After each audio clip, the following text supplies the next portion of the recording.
It is time now for the Velshi and Rule Tax Cut Tracker. 2018, we knew this was going to happen, was a record-setting year for stock buybacks, in part thanks to the massive tax cuts signed into law by President Trump. U.S. companies announced a whopping $1.1 trillion with a T dollars in stock buybacks, and half of those announced buybacks, $460 billion, are concentrated in just 19 big companies. So who announced the biggest stock buybacks last year? Let's take a look.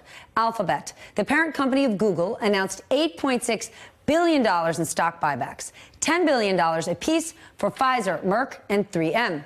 AbbVie, Nike, PepsiCo, and Intel announced $15 billion each.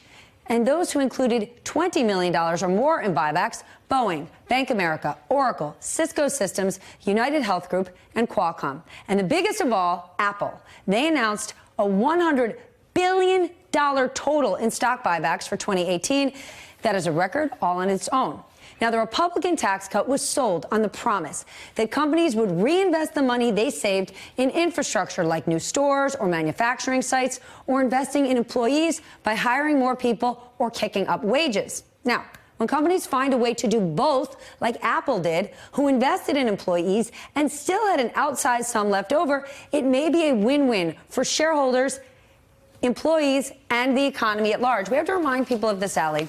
Stock buybacks are not illegal at all. No, it's a CEO's responsibility as a fiduciary to perform. And if they decide the best way to deploy capital is in share buybacks, well, then that's their option to do so. The problem is this tax cut was sold in a way where they said companies, they're not going to be closing plants, they're going to be opening plants and building plants. And you said every time, by the way, why wouldn't they do buybacks? It's a thing companies do. You mentioned as fiduciaries, which means that companies have actual legal responsibility toward their shareholders. Now, some might argue, well, why don't they have the same legal responsibility toward their other stakeholders, including their workers and the community and the earth and all that? That's how a fiduciary is defined. Right. If you were a shareholder of a company and that company suddenly said, we're going to spend a whole lot of money making our building green, but they haven't proven why that's good for the business, as a shareholder, you could sue them. Mm-hmm. You could say, you want to go green? Do that in your own private house.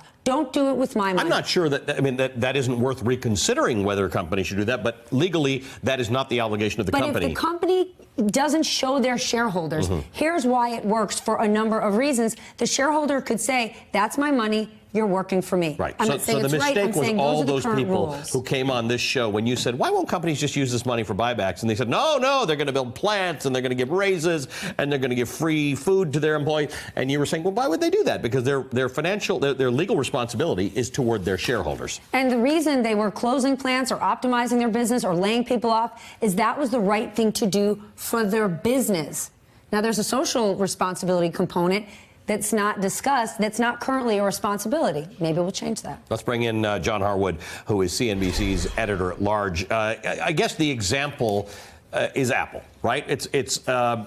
They announced $100 billion, as Stephanie said, in buybacks and $350 billion in U.S. investments. I suppose, using the fiduciary argument, they are able to make the argument to their shareholders that this is good, this will be good for us, this will be good for business. How would we incentivize companies to do more of that? Well, there is legislation that's been proposed to make them prioritize other things. You know, the legislation offered by Senate Democratic leader Chuck Schumer and Bernie Sanders, who's now jumped into the presidential race, would require companies to meet certain conditions before they could engage in buybacks, which is, paying their employees minimum wage and other terms of their bargain with their workers. And to Stephanie's point on the fiduciary responsibility, that's one of the aims that Elizabeth Warren has advocated in 2020, is changing the terms of corporate governance by requiring companies to have their boards composed of different ways. And so trying to alter those relationships. I will say that some members of the administration argued before the tax cut passed. Gary Cohn, remember a conversation with him, said, look, if they do stock buybacks, that's okay, because then the beneficiaries of those stock buybacks will invest that money somewhere. And some liberal economists agree with that as an economic matter. But if there aren't good investments in new plants that are going to be profitable for those companies, it begs the question of why the tax cut was needed in the first place. Or are they starting to reconsider that maybe the tax cut was just too large? And it's not just Democrats who are pushing back on this. Some Republicans are. You want to walk us through Marco Rubio's plan? Well, I haven't seen Marco Rubio's plan in detail, but he talks about ways in which, I mean, he's been somebody who complained before the tax bill passed that it wasn't focused enough on small companies, on paycheck-to-paycheck workers. And so he's trying to put some conditions on the terms of stock buybacks as well. There's Democratic legislation that would say you can't buy those shares on the open market. You can still do tender offers. There's adjustments of SEC rules that are being talked about. The SEC granted wide purview for companies to do stock buybacks, and over the last 15 years or so, companies have spent $5 trillion on them. So there are proposals in both parties to take some action on this, and I think this is going to be a dominant theme or a substantial theme throughout the Democratic presidential I'd like to be field. cynical for a moment, though. These are proposals, and it's a theme. What is the actual political will to do something? I take you back to the last election, and I heard on both sides carried interest. We've got to get rid of carried interest. This is a gift, You're right. You heard freebie, it from Democrats, but you actually had. John was in on some of these conversations for the private equity with Republicans industry. who said President we don't Trump need that. said it over and over. Gary Cohn said it. Then miraculously, when we actually saw the tax cut, somehow it wasn't in there. And over and over, we asked on this show, please, any Republican who is openly supporting why carried interest should stay in existence, come on, tell and us. Explain it. Yeah. And no one Nobody, would. zero. And no one would. To your point, Stephanie, there is zero political will to do this now. And we should point out that Marco Rubio, who's making those complaints now, made them before voting for that tax bill. It wasn't enough to cause him to oppose it. This is something that's not going to happen until you get a new election. If a Democratic president's elected and you've got a Democratic head of steam on Capitol Hill, then I would think you could see the political will to do this. But in the meantime, as long as you've got Republicans controlling one half and a Republican in the White House, you will see people exhorting companies not to do it. Probably won't have much effect. General Motors, people like Amy Klobuchar, Chris Van Hollen, Democratic senators, requested that GM not execute a large stock buyback at a time when they announced some plant closings. So there'll be a lot of noise about it. There'll be pressing on companies, but I wouldn't expect much action until 2021 at the earliest. John, good to see you as always. Thank you, CNBC editor-at-large John Harwood. Carried interest.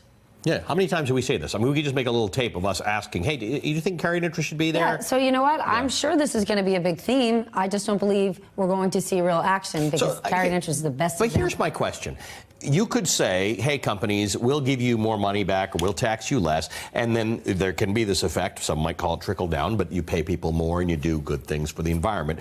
Or you legislate higher minimum wages and say, look, don't leave it up to the companies. Let's do that. And a lot of people say, well, that's anti-market behavior and that's the government getting involved in picking winners and losers. But when you give the companies all this money back, and middle-class taxpayers are not getting all this money back, and then you don't see wages go up, and then you don't see the investments happening, it makes people wonder whether the system is rigged.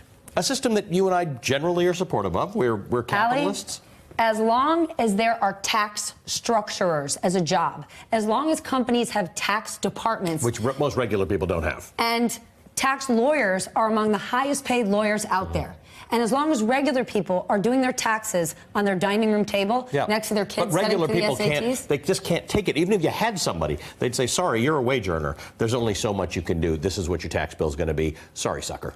the richest people out there in the last year, you know what they did? Turned themselves into LLCs. And you know what that got them? A 21% rate. Yeah. Well, we talked about it before it happened, and it happened. Hey, MSNBC fans, thanks for checking out our YouTube channel. Subscribe by clicking on that button down there and click on any of the videos here to watch the latest interviews and highlights. You can get more MSNBC for free every day with our newsletters. Just visit msnbc.com/newsletters to sign up now.